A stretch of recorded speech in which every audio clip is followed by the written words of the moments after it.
Hello, everybody, and welcome to Art School Live. You may have noticed that I am not Eric Rhodes, and that is because I am filling in for Eric Rhodes while he's on one of his many art adventures. And my name is Mandy Tice. I'm going to be guest hosting today and for the rest of this week.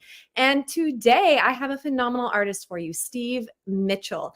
I'm so excited to introduce you to Steve. He's a phenomenal watercolorist with an epic following on his YouTube channel. And welcome, Steve. Can you tell us a little bit about your artwork? Hi, Mandy. Great to see you. Great to be with you.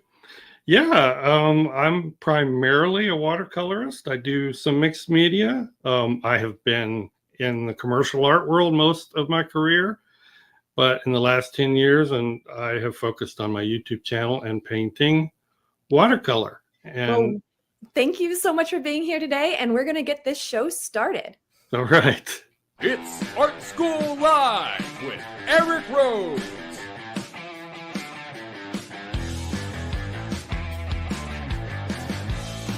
Now, here's your host, Eric Rhodes. And by Eric Rhodes, today you get Mandy Tice. Hello, everybody. I'm Mandy Tice. I'm guest hosting for Eric Rhodes today. And we have a phenomenal artist with us, Steve Mitchell. So Steve Mitchell's, as he mentioned in the intro, a watercolorist. And Steve, what are you going to teach us about today? Well, we have our first snafu. I'm trying to switch to my easel camera, and it's not showing up in the menu. Hold on just a second. Let's see. Okay. Well, while you are troubleshooting, we got it. I'm sorry. This is real, folks. We're in the real world here. We're live. Live. All right. Well, I love doing. I'm going to start out calling it vignettes, but it's a fairly insufficient term for what I'm going to be showing you today. This is kind of a generic example of the type of thing. What we're actually going to talk about is these negative spaces and how shape and space, especially high contrast shapes, can really kind of supercharge your composition. And I'm going to mostly refer to design because design is integrated, sort of hand in hand with composition. And that's just something that you can actually spend a lot of time playing with. There's a lot of consternation, if you will. Is this a good composition? Is that, what I want to do is introduce a little bit more playful attitude to composition and just having fun with it and learning some new things. So that's what we're going to talk about today. And I've got lots of examples, and then we're going to actually do some painting. This is very exciting. So yes, please continue to show us some of these examples. And I love this this idea of a vignette and this negative space. And I'm so excited to learn more about that. Cool. Well, most people think of vignettes as something like this. Mm-hmm. The term is French. It just means little vine. It was originally coined for the little like vine and tree illustrations you get at the beginning or end of a book, but actually the term also means no distinct borders.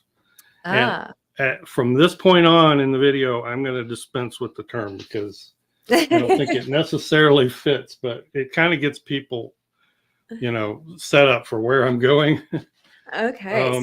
I want to just go ahead. I have a question for you. So yes. These vignettes, I see a lot of outdoors themes, some landscape. So are these drawings that you've done from observation? Are these, do you tend to work from photographs? Are you working from imagination? Like where's the source of your imagery coming from? It usually is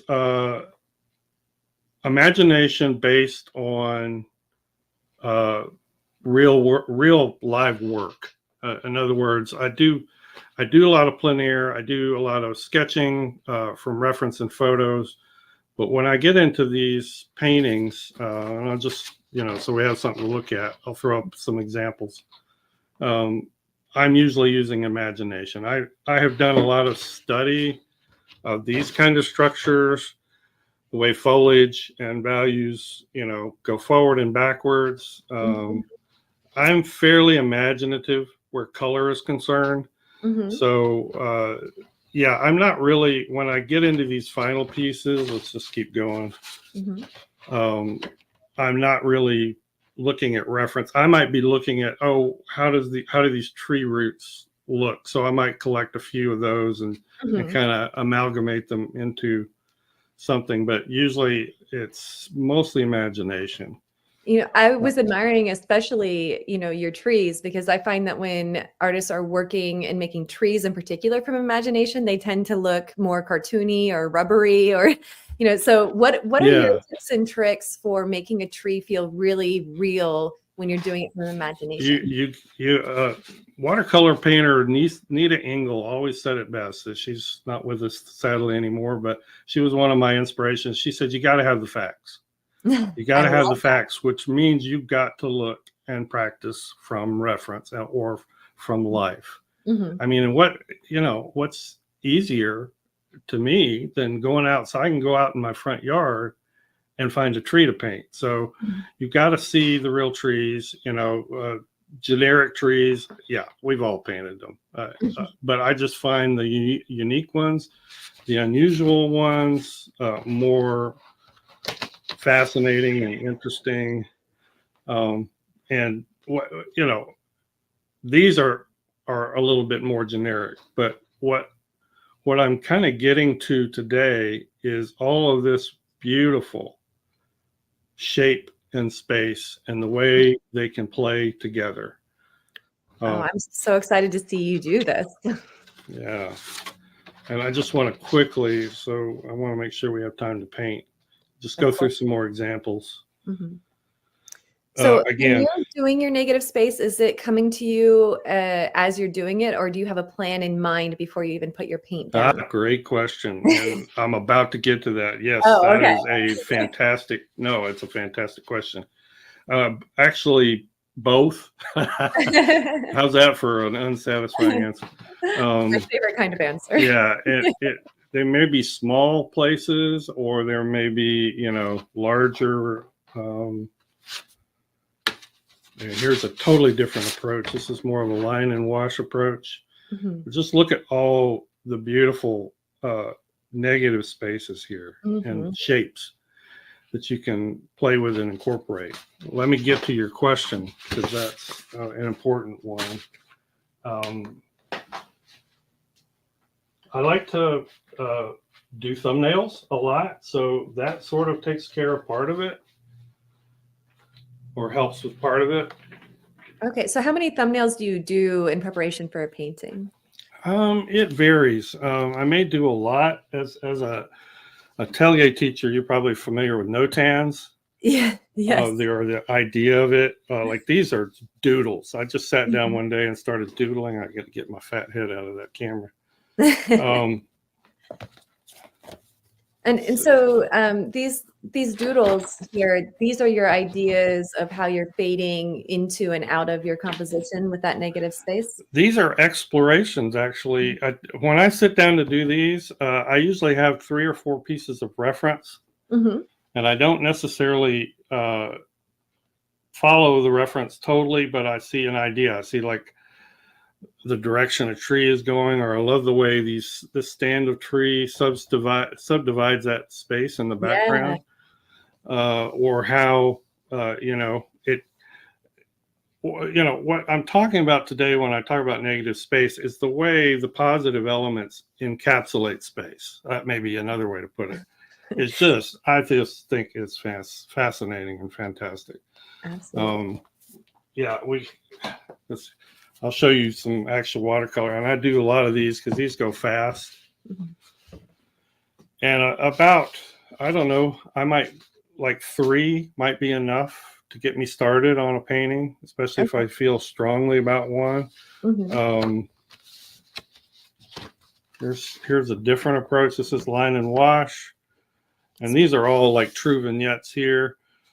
With absolutely no border, but what I'm playing with here is the shapes, and they might translate into something a little bit bigger.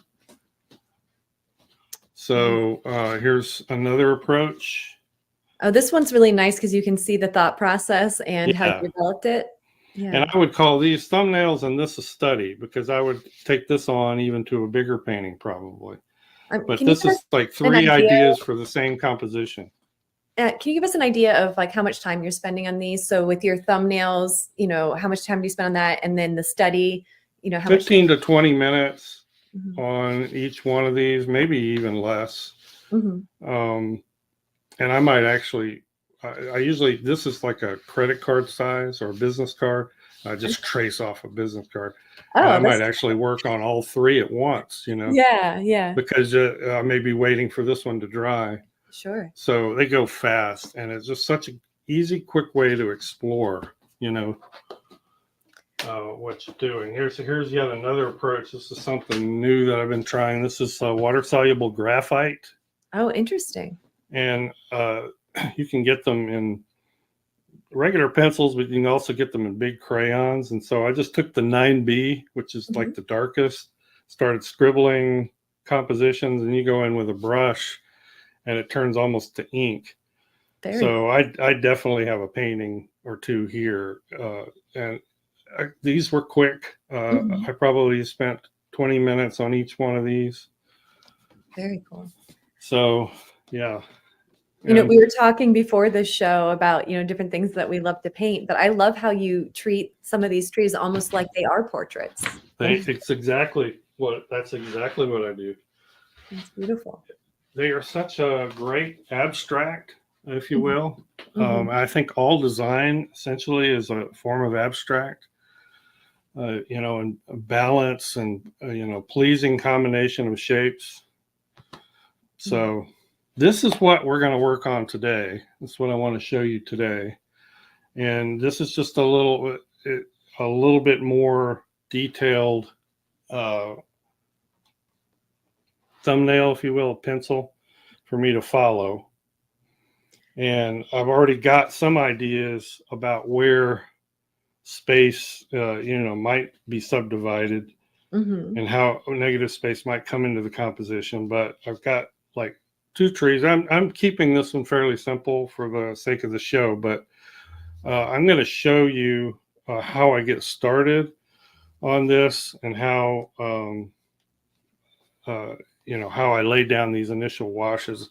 And it's going to be a combination both of planning, which is what you see here, and spontaneity. And anybody that watches my channel or has been around my channel for long knows that I do a lot of spontaneous painting, meaning I let things happen. Watercolor is the perfect medium for that. You know, it has a mind of its own. That's where the name of my channel came from.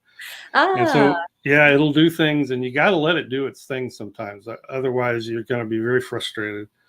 So Sure. I will show you actually how that can work.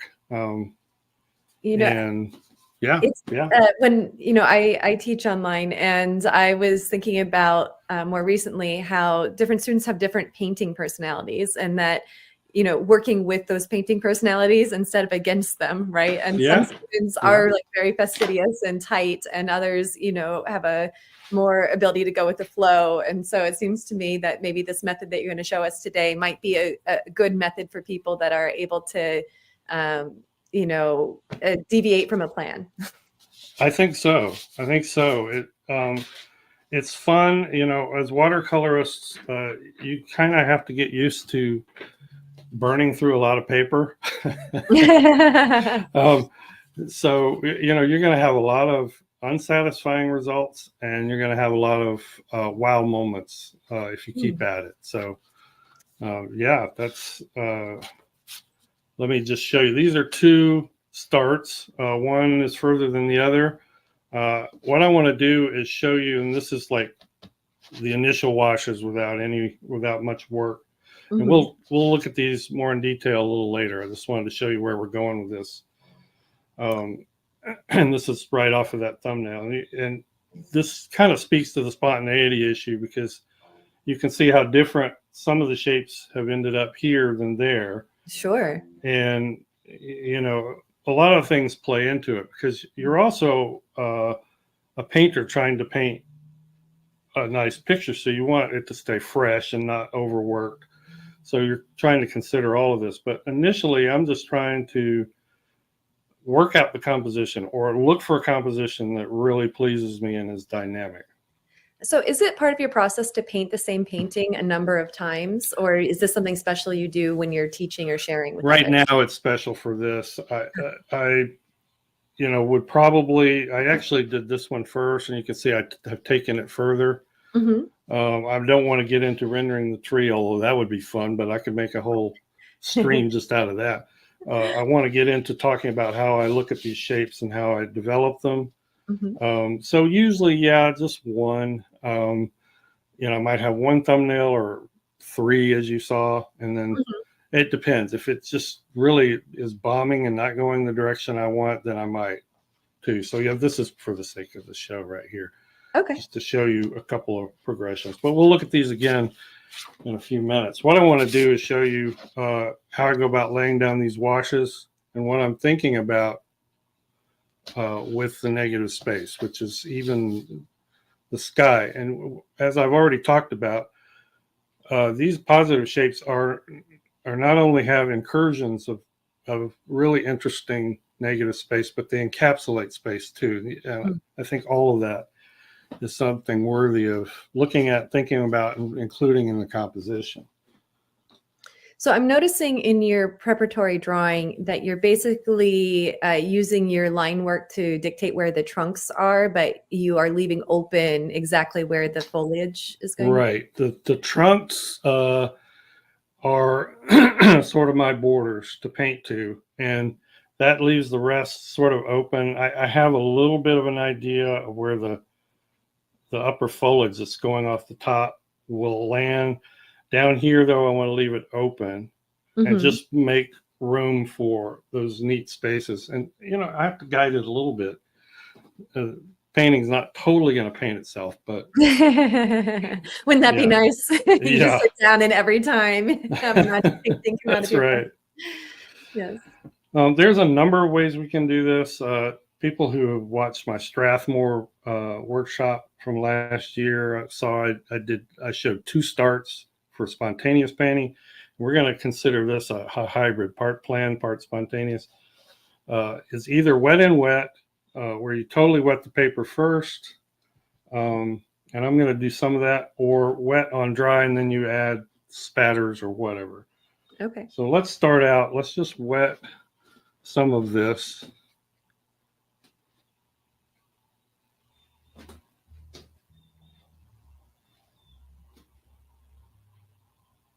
Pre-wet, I should say. And I'm just going to do a little section just to give you the idea how I get started. And we'll go on to that other. And I'm looking at my thumbnail when I do this, just to keep in mind maybe where I want the water to go. Since I know people are going to ask, I have a 6-color palette here. I have hunter green, yellow ochre, dragon's blood, phthalo turquoise, indigo, and magenta lake. What is this? It's magenta lake or something like that. So it's the kind of I have 3 sort of muted tones and 3 very intense tones. Well, as an oil painter, I'm very jealous of this pigment you call dragon's blood. I have not come across that in the oil painting world. Well, it's PV19. So most, excuse me, most watercolor manufacturers have it, but they'll call it something else. But it's a very intense and more reddish burnt sienna, if you will. I'm really enjoying that color. And, I think whimsy adds to our enjoyment of pigment, right? When we have a story or an idea behind it. And I paint primarily to value. As I mentioned before, I'm very imaginative usually with color, so long as it's not like weird. But I feel like you have somehow managed to make weird or unusual colors believable in some of those examples you were showing at the beginning. Well, thank you. You can, I tell, when I teach that you can paint totally the opposite and what you think the color should be, as long as your values are right. Now, if you're painting realistically, obviously, you know, but you can paint a portrait or a landscape, maybe a landscape, maybe not a portrait, in purples if you want to. Sure. And and make it look convincing. You know, that's always an interesting debate in the painting world, whether it's watercolor, oils, that, you know, are you painting to the value? Are you painting to the color? Because there's so many things out there that you have to choose one or the other. Like you can't do both, right? If you're painting a light bulb, you have to pick either the lightness of the value or the chroma. You can't have both. That's right. Value always comes first for me, but color is close on the heels, especially if I'm wanting to do something very realistic. But I mean, you know this, Mandy. I mean, you have color in light as well as in objects. Being an atelier teacher, you know the difference between reflected color and local color. And you've got to consider all of that. And it's fascinating. But to me, the way to cut through all that, especially as a beginner, is to focus on your values first. I think color comes with practice. Now you see what's happening where I pre-wet, and I didn't wet everything, but I've got negative spaces developing on their own. They're kind of developing where I wanted them to into the thumbnail, but that is, you get nice organic edges like that. Well, I'm really enjoying, you know, the variety of edges you're getting compared, you know, the top and the softer edges as you're going down. Oh, I love lost and found edges too. If I can create those, usually those just have to happen. I mean, you can set the conditions, but yeah, it's a favorite thing. I'm going to bring in, so I've got mostly turquoise, some this phthalo turquoise, some hunter green, which is a muted green, and yellow ochre in here, since people are probably out there going, what color is he using? That never happens to you, right? Oh, no, never. Although, you know, I'm a very boring colorist. I try to keep my palette as basic as possible. You know, I mean, yeah, you never get people asking you what color you're using. Well, lately I've been afraid to answer because I'm fond of certain pigments that are possibly not good for you, like lead. Oh, the lead. Yeah, I saw that in your episode. The lead white. Yeah. The most of the opaque, I have done oils in the past, but most of the opaque painting I'm doing, if I do any, is gouache. So I don't think we have that choice in gouache. It's titanium white or nothing. Well, Steve, I just want to point out that we're getting a lot of love in the chat. People are really excited that you're here, and I am happy to be hosting you today. Well, love is better than hate every day of the week. So what I'm going to do now, this all down here is dry. You've seen basically what I pre-wet. You've seen that filled. What I might also do is spatter, and I could do that, you know, with a brush, but I get a little more control. This kind of a spray bottle, if you have a turn on or turn off nozzle, you just barely open it and you pull the trigger just very slightly. Oh, wow. And what you get is droplets instead of spray. Now again, because I don't want to take all the time doing this part, I would deepen all of these colors. I'd go in here maybe with some indigo and a little bit more hooker's green and adjust those values while it's fresh. But watch what happens when I start coming down here and touching these droplets. Oh, what a neat effect. Yeah, it creeps in directions. And sometimes you have to like dab out your brush and go back and pick up water because you get too much on the paper. You're making me really jealous of watercolors right now. I'm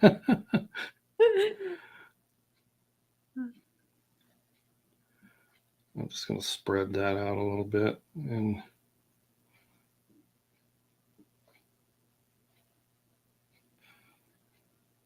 yeah, it's it's probably going to be a shame that I can't finish this one because I'm liking this start better than the other two I started. But we're talking about technique here, so Yes. Well, it's you can all always good. take it to a finish, and we, of course, would love to see it on Art School Live. And Yeah, okay. send us the finished painting. I'm sure the audience would love to see it, even if we don't get to see you take it to a finish today. That's right. Okay, that sounds good. Okay, there's a question in the chat about whether you use rock salt for effects. I have. I usually use table salt. Rock salt works too, the smaller pieces. The only thing about salt is that it's a little bit interruptive of the process. So I'm usually busy trying to manage these washes, and to stop and put salt, I might do it like if I were painting a boulder or something. It makes nice like sort of lichen effects on boulders. It's great, if you want to simulate some snow in the sky. I usually get more effect out of table salt. You can get a thick granulating table salt, but I guess to answer the question is I don't do it very often. Mm-hmm. It's kind of a recognizable technique too. Not that that's necessarily bad, but people will look at that and say, "Oh, that little sort of crystallized snowflake look. He used salt. I can tell." Do you? So I am less familiar with watercolor, being an oil color painter myself, but Yeah. I find that there are certain trends that kind of come and go in Yes. painting land. So is rock salt something that tends to get used for a while and then fall out of favor and then come back in, or is it a pretty mainstay technique? It's a mainstay, but I would call it more of a fringe effect. Okay. By fringe, I mean it's used. It's been around for a long time. Okay. It really, I don't think, has come into or out of vogue. It's just one of those effects that they teach as a special effect that you can use. Well,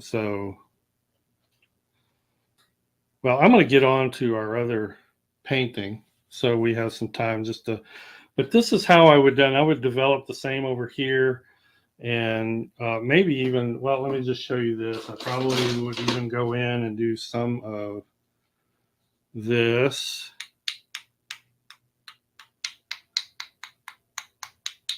Spatter is useful. Amazing. And you can touch, you can take, you can pick up droplets, you can touch them and make them merge together. So that's another way. But I've got some interesting shapes here that I think I could work with.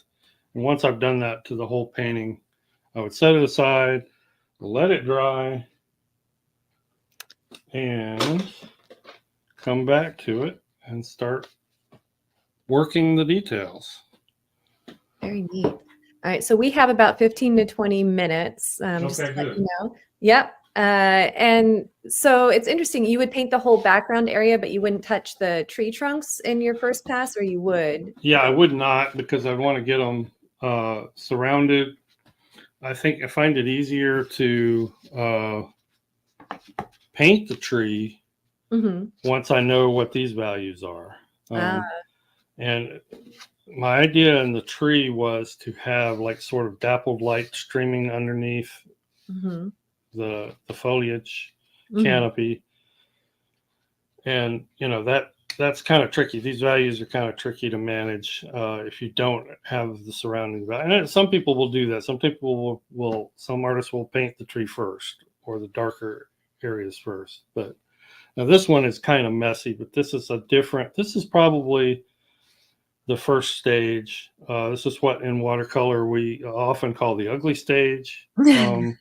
But I know the process. I trust the process. And I see the possibilities. I call it the awkward teenager stage when I'm in that. Yeah. That's right. Yeah. I know they'll turn into something, but yeah, they're not there yet. But right now, it sure is a pain in the butt. It's not doing what I want. There you go. So we're getting some questions about the type of brush that you're using, and if we someone's asking to see the palette, but in our view, we're seeing the whole palette. So I'm not sure if you just need to adjust your viewing situation. Yeah, this is the palette.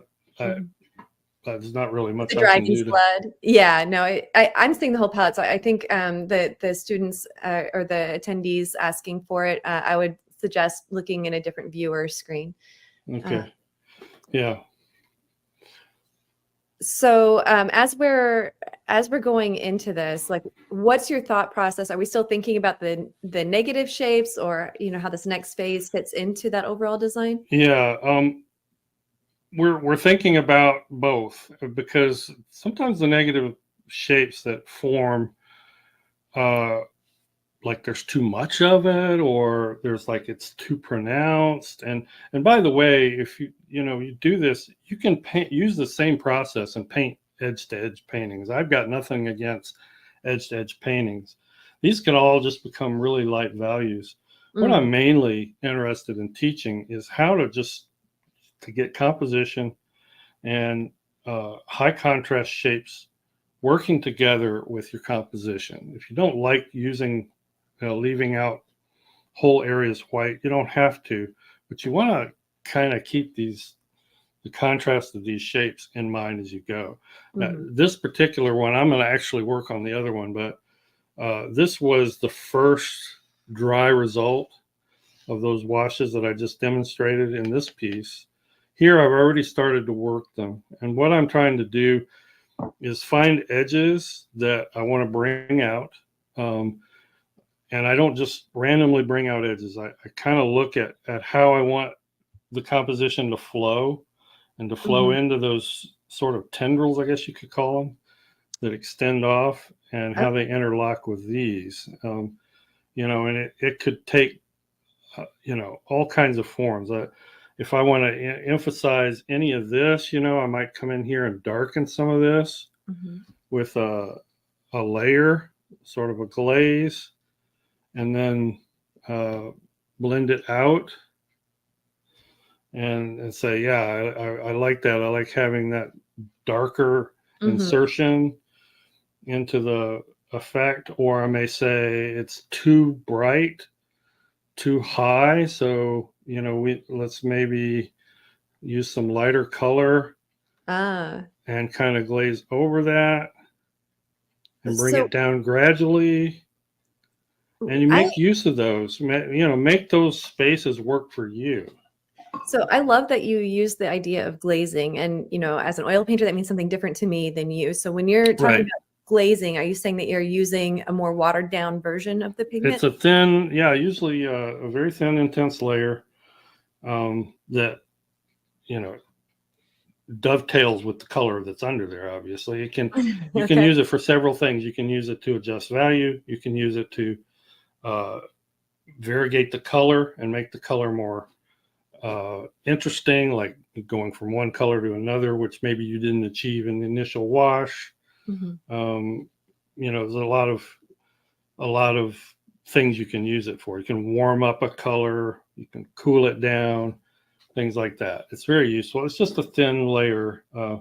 You're absolutely right. We kind of borrowed the term from oil painting, because it's not really a glaze. It's just a thin, transparent layer. I just love how the language morphs from one medium to another to needs, but the effect is the same, right? Yeah. Now, we're getting a lot of questions about your brush. Could you tell us a little bit about the qualities that you like in a watercolor brush and how you choose your brushes? I have basically two different qualities I look for. Right now, I'm just using, this is a quill, what they call a quill or a mop.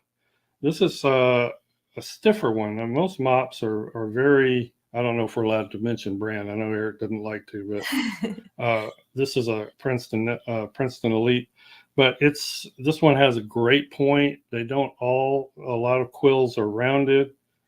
And I could just as well, it's not a big deal. I've also used these, which are oval washes. This is a much softer brush. And a lot of the starting washes I use will be these. Okay. It's like a flat with a point.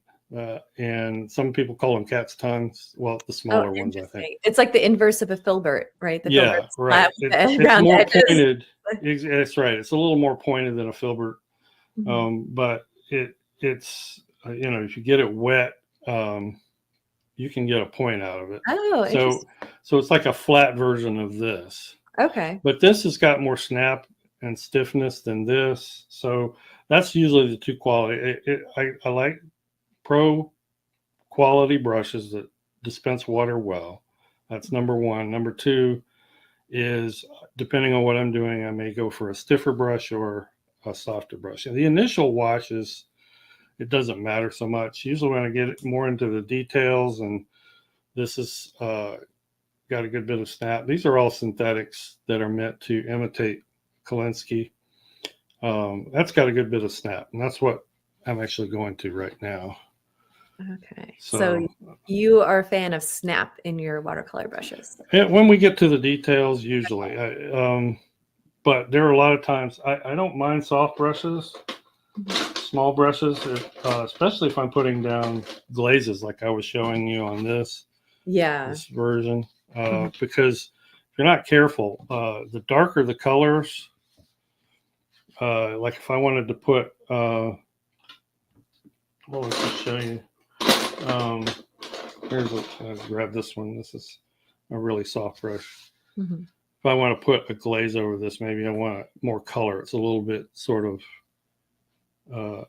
non-colory right there. How's that for a technical term? Non-colory.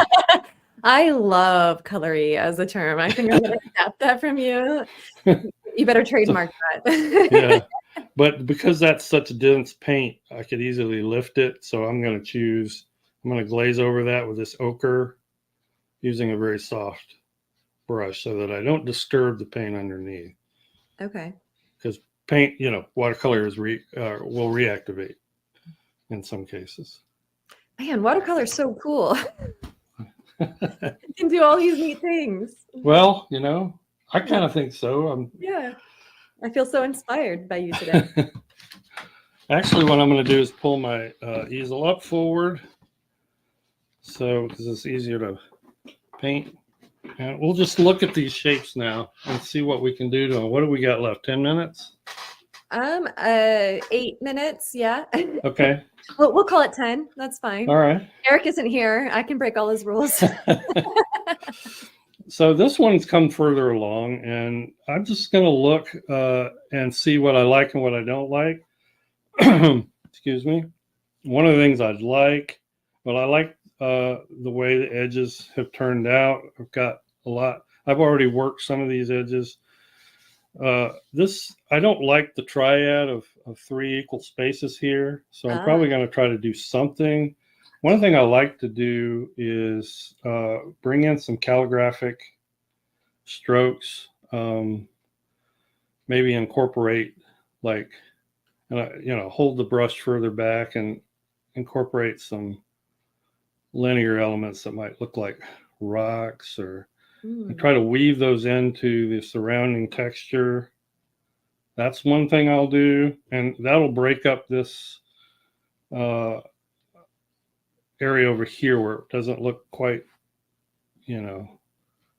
so triad-y. Yeah. And this is that balance between your imagination and your experience from getting the facts, as you were saying earlier. But now I've painted a lot of, like rocks, like stream beds and stuff from reference, from photos. So, all of that informs what you do. So it's important to paint from life or good reference.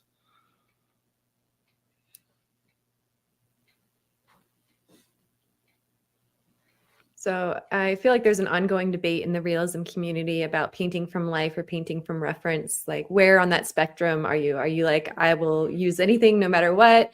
Do you, where's your opinion on life versus photographs? Yeah, but you can imagine being an illustrator. I was primarily from reference. Sure.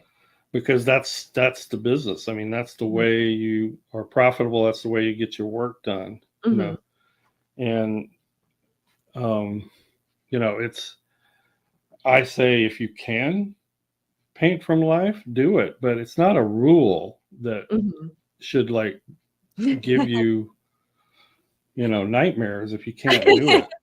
So would it be fair to say that you would use the references that inspire you and that the source is less important? Yeah, it's especially if you're a landscape painter, it's important sometime to get out and see the real colors, the real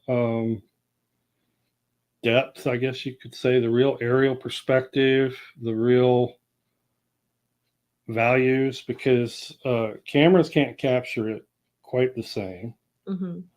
So I'm going to stop. I could develop that in detail and get the contrasts right. They're not right yet, but so we have a question that's been asked in a couple different ways in the chat about, like, do you have an idea in your head of what percentage of your paper that you're going to leave negative space? Or I do, yeah. Usually I worked that out in the thumbnail.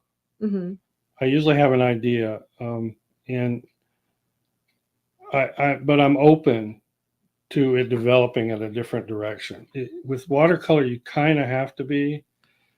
I mean, you can be very controlled with watercolor. There are so many ways you can paint with watercolor. So I don't want you to think that that's the only way to go. But I would say, yes, I have an idea of where, but how it's going to look exactly, I try to leave that very open. That's the spontaneous part. So I would spend more time working that in detail. But one thing I see, you see here, we have a backwash, which is actually very nice. So blooms and backwashes are sometimes considered bad. I actually hope to get some, but I have a nice dark contrast going over this light area, and the backwash is naturally made some tendrils there. So what I'm going to do, without trying to overdo it, is turn that into some, that's not dark enough. I need some real inky, but not too vibrant color.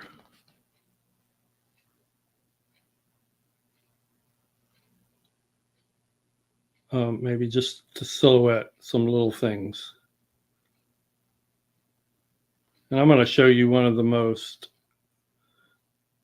amazing, groundbreaking brushes that you can ever use. It's called a finger. It's called a finger. So all those in the chat asking for brush recommendations, the #1 brush recommendation is the finger. There you go.